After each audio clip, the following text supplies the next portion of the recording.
Primera parte, el origen de la mente. En el orden natural, todo procede de algo. La mente humana no escapa tampoco al dictado de esta férrea ley a que está sometida la realidad entera. De donde, en la última instancia, procede la totalidad de lo existente, en cuestión que, en cuanto a psicólogos, no nos compete acometer aquí. Para nuestros propósitos, basta dejar bien sentado que la mente humana no puede entenderse solo desde sí misma.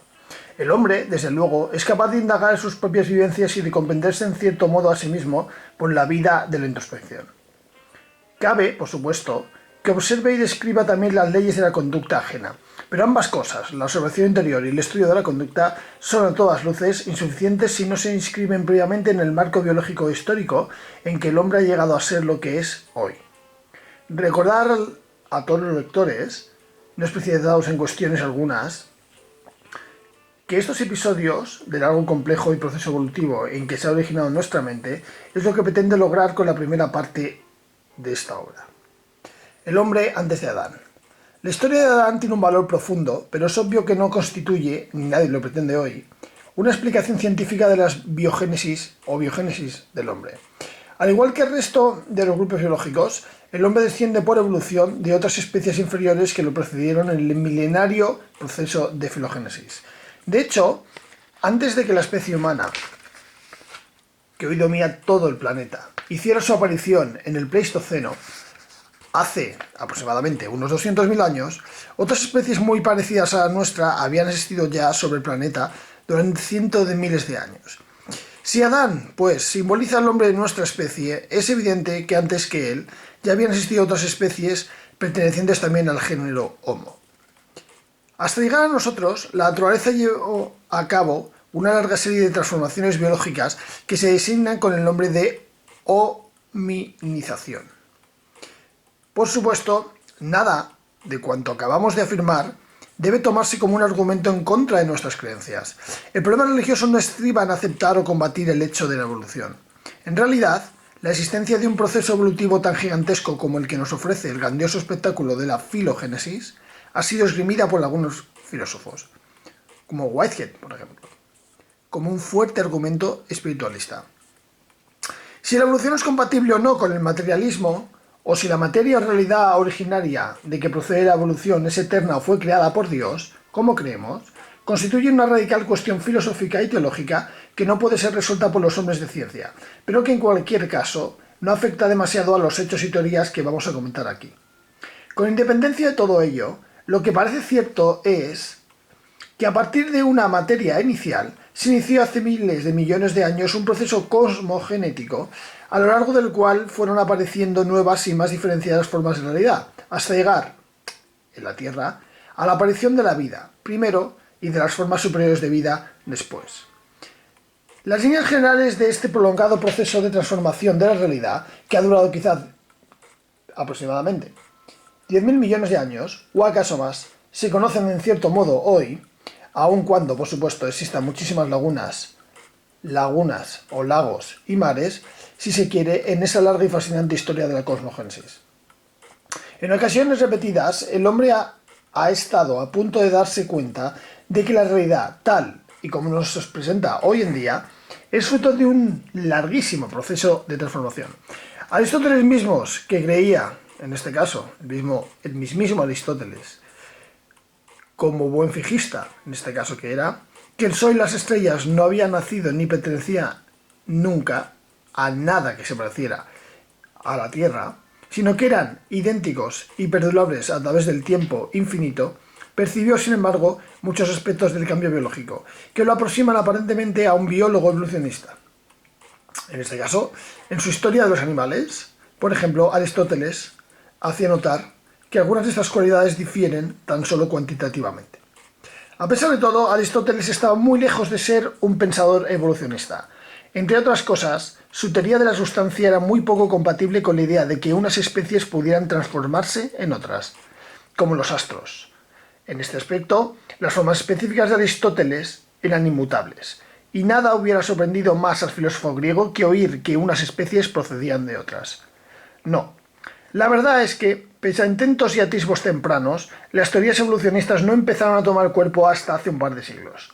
Todavía en 1695, el Dr. Woodward célebre médico inglés, coleccionador de fósiles, él seguía afirmando que en la creación no hay faltas ni efectos y nada puede mejorarse. Todavía en pleno siglo de las luces, los cambios naturales, cuando se reconocían, tendían a ser interpretados como degenerativos, o sea, como el regreso o degradación de una edad de oro en que la creación había sido perfecta. Nada más lejos, pues, de la mente de los científicos como Woodward, que la idea de que lo superior, el hombre, pudiera preceder de lo inferior, era ya un hecho. Semejante idea tardó mucho tiempo en imponerse, y tan solo en el siglo pasado puede decirse que comenzó a emitirse en ciertos círculos científicos esta teoría o teorías muy parecidas. Al hombre, como decimos, le costaba aceptar que algo, la materia, diera lo que no tenía, es decir, la vida, el pensamiento, y, en consecuencia, las primeras formulaciones de las teorías evolucionistas. Teorías como la de Buffon, Lamarck, el mismo abuelo de Charles Darwin. Todas estas teorías, obviamente, serían mal recibidas. Pero un destacado filósofo del siglo pasado, Herbert Spencer, formuló en 1850 una de las primeras teorías generales de la evolución. En términos muy genéricos, y que hoy nos suenan a pretenciosos, Spencer afirmó que, a partir de un oscuro principio, todo el dinamismo cósmico había estado regido por una ley de diferenciación y complejificación crecientes. Es decir, diferenciación de la materia primero, de la vida después y de la sociedad por último. Poco después, Charles Darwin se decidió por fin a publicar El origen de las especies, una obra menos general, pero más científica que la de su contemporáneo Spencer, y que suscitó una enconada oposición en las filas conservadoras de la vida intelectual inglesa. En esta obra magistral, Darwin demostró cumplidamente que desde hacía millones de años la vida evolucionaba con arreglo a unas leyes relativamente simples. En esencia, para Darwin, las cosas ocurrían del modo siguiente, es decir, todas las especies tienden a multiplicarse hasta el punto en que lo permiten los recursos de sus correspondientes hábitats. Ahora bien, como los recursos no son infinitos, ocurre necesariamente que se establece una competencia lucha por la vida, en la cual aparecen los ejemplares menos aptos y sobreviven los mejor dotados. Al sobrevivir los mejores dotados, la descendencia de estos, más numerosa y mejor dotada, tiende a sobrevivir más que la descendencia de los menos aptos. Con lo cual, generación tras generación, la selección natural se encarga de ir modificando poco a poco la naturaleza de las especies hasta originar otras nuevas. Naturalmente, cierta estabilidad del medio provoca con el tiempo un equilibrio biológico, donde cada especie ha llegado, por decirlo así, a su óptimo o momento óptimo de posibilidades adaptativas mediante una adaptación especializada a sus condiciones ecológicas o ambientales. Sin embargo, al producirse cambios en el medio ambiente, cambios climáticos, por ejemplo, tal equilibrio se rompe y es preciso que los individuos tengan que volver a adaptarse a las nuevas condiciones. En este esfuerzo, algunas de las especies parecen, mientras otras dan origen a variantes que consiguen adaptarse a las nuevas condiciones de vida hasta construir nuevas especies. Es decir, estas especies mueren y las demás evolucionan.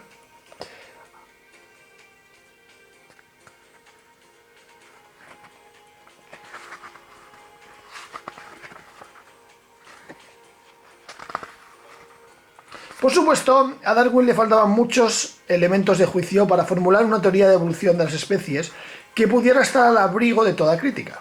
Pero, con todo, su teoría de la selección natural supuso un paso gigantesco con respecto a los conocimientos anteriores.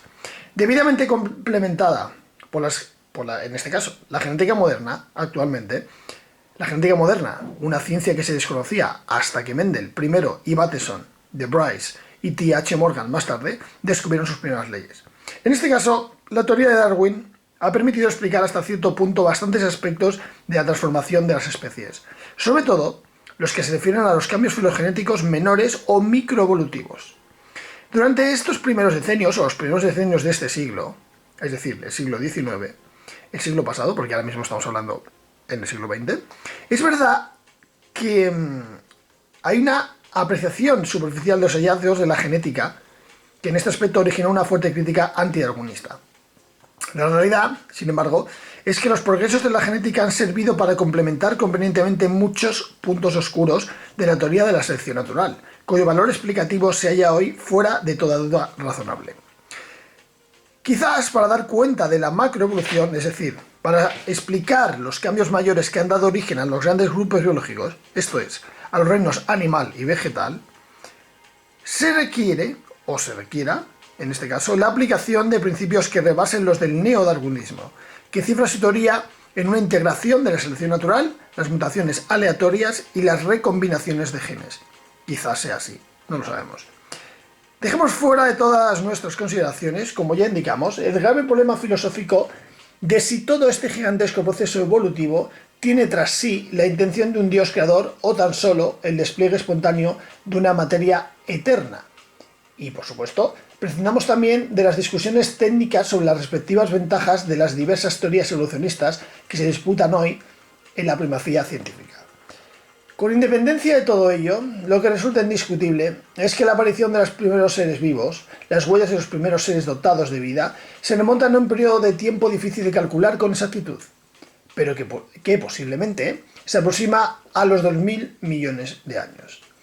En este periodo, la vida comenzó a ejercer de la materia, y desde entonces, desde ese tiempo a el proceso se ha continuado en un sentido de continuo perfeccionamiento biológico. Los materialistas se resisten, por lo general, a admitir que este inmenso proceso filosófico, y en este caso filogenético, esté penetrado de un sentido o finalidad progresiva. Es decir, el hombre, escribía no hace mucho tiempo Simpson, es el resultado de un proceso materialista sin finalidad alguna. Pero lo cierto es que la evolución se ha desarrollado como si obedeciera a un plan encaminado a producir especies cada vez más perfectas, cada vez más dotadas de mayor autonomía funcional y cada vez más funcionales. El vector de cerebración creciente del que habla Talleyrand de Chardin no es una invención gratuita, no, sino una significación que aparece en la contemplación inteligente de los datos mismos. En este caso, la ortogénesis de fondo, que en este caso, repetimos, tiene un fundamento in re. De otra parte, es asimismo evidente que lo superior procede de lo inferior, por paradójico que parezca, porque la naturaleza ha ido dando lo que no tenía, es decir, de la materia orgánica surgió la inorgánica, y de las primeras aglomeraciones vitales, las quimiobacterias y fotobacterias, y así hasta llegar a los primates y al hombre. Admitir esta realidad ha sido, al parecer, muy difícil para los espiritualistas o espiritualistas exagerados. No hace más de 10 o 15 años, algunos fijistas recalcitrantes mantenían todavía que la materia, con sus energías fisioquímicas, no bastaba para producir la vida, ni pudo generar esta para sus primeras producciones. Estos fijistas llegaban a sus concesiones, es decir, sus pensamientos, hasta admitir que quizás la ordenación del universo en galaxias, sistemas, etc., a partir de una originaria nebulosa de hidrógeno, fuera concebible sin más intervención divina que la de un primer acto de la creación. Pero no así la aparición de la vida, acontecimiento singular que requeriría en cambio un nuevo y especial acto creador de Dios. Sin embargo, el desarrollo de la bioquímica parece ir dando la razón a Operon, grandísimo filósofo y científico, para el cual, como es sabido, la vida habría tenido que surgir de la evolución de la materia y con esto mismo, acabará por ser sintetizable artificialmente. Hoy sabemos, según escribía no hace mucho G.W. Baylor, premio Nobel en 1958, fue el premio Nobel por sus descubrimientos en el campo de la genética, que todos los elementos pueden proceder en última instancia de hidrógeno, lo cual, si es exacto, significa que un primitivo universo de hidrógeno es posible toda subsiguiente forma de evolución hasta llegar al hombre. Es decir, quizás vivimos en un primitivo universo de hidrógeno en el cual es posible que toda forma de evolución podría llegar al hombre. Sea ello como quiera, lo que es indiscutible es que la vida no ha existido siempre, y las especies superiores tampoco. En consecuencia, si no se requiere tener, o en este caso, no se quiere tener que recurrir, o no se quiere tener que recurrir a creaciones milagrosas continuas, es preciso admitir que la vida procede de la materia inorgánica, y que las especies superiores se derivan de las inferiores, lo cual, dicho sea de paso, no afecta para nada a la dignidad de Dios, que quedaría igualmente a salvo con una única y providente creación inicial. Muchas gracias.